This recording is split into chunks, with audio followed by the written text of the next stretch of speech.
it didn't go your way. You were 1 minute away, potentially from winning that comeback fight, and it just didn't quite go your way for you. What are the overriding emotions now you know that you've laid your hat down in the octagon and walked away from that cage for the final time? It just shows basically I made the right decision before going into this fight. I was winning the fight for 14 minutes, and then I got a head kick where, to be honest, the younger me would have chewed that up and just carried on going, But, so it's definitely the right decision. Obviously, it's not the fairy tale ending that myself and probably everybody else had wanted. I think everyone in there was rooting for me to win, apart from Marlon and his corner, So, but I'm happy for him, He gets to feed these kids, and yeah. Talk to us about the walkout, because it's a little bit special. Your walkout is always special to the British fans, but we could see on the screens back here that you were trying to take it in, but also it looked like emotion was just getting the better of you as you made it to the cage there. Yeah, this whole week has been just crazy emotion, like whatever I had throughout my career, tenfold. It's been really the support I've got from the press, the fans, the staff. It's been mind blowing, and I'm forever grateful for this sport and the UFC to give me a platform to, when I first started fighting, I fought in Portsmouth Pier for I didn't even get paid. I got a free table for my friends to watch me fight. I never thought in a million years this sport would be where it is today. Well, actually, I did. I knew the sport would be great, but I didn't think in my career or even my lifetime that we'd be where we are today with this sport. It's been amazing, and it's been an absolute roller coaster. For me and my fans. It's not easy being a Pickett supporter, I tell you. And as you walk away from the sport from a competition standpoint, what will be the abiding memories that you take?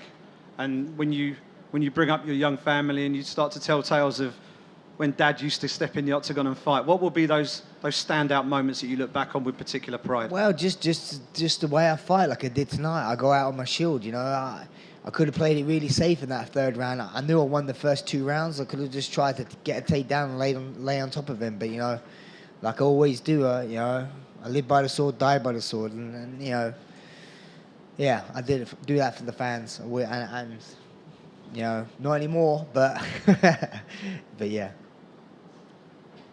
Pickett, just talk a little bit. You said how emotional the run-up to this fight was for you. You shared your time at ATT with some of the new wave of British fighters. Just talk about, what that experience was like, and how emotional was it for you to say goodbye to the guys at ATT? It's emotional for me to say goodbye to just the sport in general. Like I say, I love this sport. It's helped me provide for my family for many years. But I've left the sport in a really, really good spot. You just saw tonight some great young talent, Arnold Allen, and Mark Diakese, 2 studs, and Jimmy Manawa tonight, headlining. And when the UK MMA scene is in a great place, and if I've been some sort of part of it throughout my career, I'm happy, And what will you do now in your retired life? Do you want to stay part of the sport in some way? This sport's my life. I'd love to stay in part with this sport, into what degree. One of my passions is to open my own gym in South London and pass my knowledge on to the young, inspiring athletes. And also, I love this company, so I don't know, I'll maybe speak to the right people and see if there's somewhere. I just love this sport. This sport's my life, and I would definitely not leave this sport. So, yeah, I take a little bit of time to reflect yeah, I run my own fight promotion as well, because I think I owe it to myself and the sport in general to feed back. So I have my own show called Rise of Champions. I'll concentrate a bit more on that now, which I've had to put on a bit of hold because I've been in back-to-back fights. So now I have a lot more time on my hands, So I do that. I run a podcast as well called the One Punch Podcast with Brian Lacey. And I do other things. I coach a thing called Winter Warrior, which left the finale tomorrow, so I'm going to go to that. Yeah, so I've got a lot of things going on. Keeping myself busy, but literally everything's to do with this sport. Any regrets? Zero regrets. I'm not one of those. I always look forward. I don't dwell on the past. Woulda, shoulda, coulda. I've done everything I could in my career to try and be number one in the world, and that was my decision going into tonight. The reason I decided to hang up my gloves, even if I won tonight, I would have hang it up anyway. It's because I've gone as far as I can with the sport, and I'm not here just to make up the numbers, and I can see myself going down in rankings. So then I was like, it's time for me to go, and and like you saw tonight, I was winning the fight and ended up losing, so it's definitely the right decision. Thank you. Brad, I know you've mentioned about starting up a Great British Top Team. The affiliation there with American Top Team means a lot to you. But if the UFC said, look, we'd like you to stick around, we'd like you to play an active role in developing the sport in Europe, would that be something you'd be interested in? Of course, at the moment, technically I'm jobless, so yeah. So I'm ready to listen to any offers on the table. And like I say, we'd definitely be involved within this sport. I love this sport, and I owe a lot to this sport, I keep saying. And yeah. So I'm just gonna take a bit of time to chill out. My family's been amazing. My wife Sarah, my son Buddy, So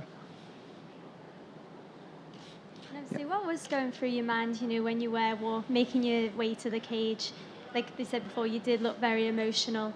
Is it something in the future that you hope you will come back and become a fight analyst? Sorry, could you start again? So I was just saying, like obviously Andreas was saying before, so you would definitely think about becoming a future fight analyst and working with the UFC? I say the UFC has been the best organization in the world by far, in the best sport in the world by far. I played many sports growing up, and for me, this is the best sport. If you want to challenge yourself, this is the best sport to do. I've been in team sports, and you could be the best player on the pitch and lose a game. You could be the worst player and win a game. This one is all down to you. And yes, the biggest challenge, and I always loved the challenge, And like I said, the UFC, Zuffa going from Reed Harris in the WEC with Sean Shelby going into UFC with Dana White and the fatigue, they've been amazing to work with, and everyone. I get on with everyone. The press, the backstage staff in the UFC it's always been great. I love everyone. So yeah. And looking back on your career, what has been your favourite moment? There's a few things, as in when I started traveling the world, fighting, I thought there's some cool things. I remember fighting on the beach in Bodog, in Costa Rica. That was great. As soon as I started traveling, I wanted to fight in Vegas, being the fight capital of the world. And Zuffa gave me that chance, signed me to the WC, and I made my debut there. And I won by a proving necktie. That was a special moment for me. And then I guess my other Zuffa moment would be knocking out Yves Dubon. With a name like One Punch, you got to live up to it. And I did that night with a great uppercut in front of my not my hometown fans, but my home country fans in Nottingham. Thank you. So, Brad, and you talk about giving back to the new generation. If you look back in your career, what is if you have to pick, what is the one piece of advice that you should give new up and coming fighters? It's changed. As in like I said, when I first started, it wasn't a legitimate career path for young athletes. It was literally just having a few fights, and you may pick up a bit of money here and there. But now, if you take this sport seriously at a young age, where great athletes used to be, if he was good in this country, you go play football, you go play rugby. But now there's a legitimate career path for you with the UFC to go on and earn life-changing money and support your family. So yeah, and the sport just scientifically has grown. So I've seen the sport grow so much. It wasn't a sport when I started. It's a sport now. So yeah, young athletes, all I say is take the sport very seriously, and it will serve you well. Brad, you were up 2 rounds on 2 of the judges' scorecards, but it did seem like in the third you pressed. You pressed forward. It didn't pay off, but I wonder, in hindsight, do you wish you would have maybe played it a little differently, or is it almost like a source of pride that, even being up 2 rounds to none, you pushed? It's me. It's my fighting style. I live by the sword, die by the sword, and I say I fight for the fans. So I could have just I didn't have trouble taking him down when I wanted for a takedown. I could have just took him down and laid on him and make it boring. But that for me, I wanted to be in a typical Brad Pickett fight, and a typical Brad Pickett fight would have been me get up from that and carry on fighting. But unfortunately, obviously, my age didn't let me get up as quick as I could.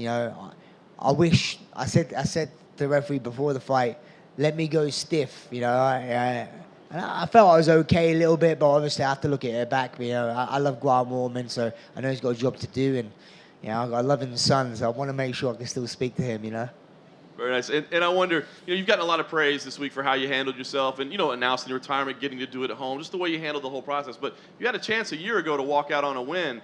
I wonder, is there any lesson you take out of that? I mean, is there a difference at the end of the day whether you walk out on a win or a loss? I think the outcome of tonight didn't really matter. I made my decision before. It would have been a great fairy tale ending for me to walk out and win, but you can tell that this is real life. It's not fairy tales, So you have to be really smart when you're going in. I think last year when I fought and I always say I wasn't in the sport just to make up numbers, and back then, if I'd have lost, I would have retired. But you saw the relief in my face when I won. I'm like, holy crap! I can stay in the sport now and stay on this roller coaster. But tonight, like I say, win, lose, draw, whatever, I was content. I was ready.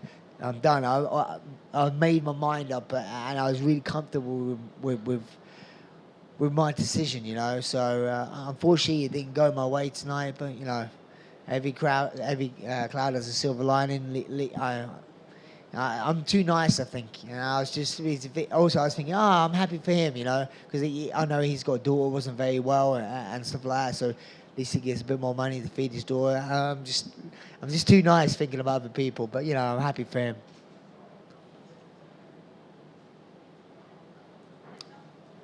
Thank you, guys.